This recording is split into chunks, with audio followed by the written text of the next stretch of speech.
திருக்குறள் சிந்தனை. நிலத்திற்குரியவன் தன் நிலத்திற்கு செய்ய வேண்டியவற்றை செய்யாது வீட்டில் சோம்பியிருந்தால் அவனுடைய நிலம் தன்னால் பாதுகாக்கப்படாத மனைவி போல தன்னுள்ளே வெறுத்து பின்பு வெளிப்படையாகவே இகழ்ந்துவிடும்.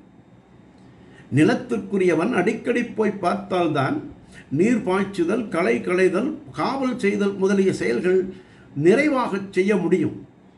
அதனால் பருவந்தவராமல் பார்த்து காத்தால்தான் அந்நிலம் யாதொரு தீங்கும் பெறாமல் சிறந்த நலத்தொடு செழித்து விளையும்.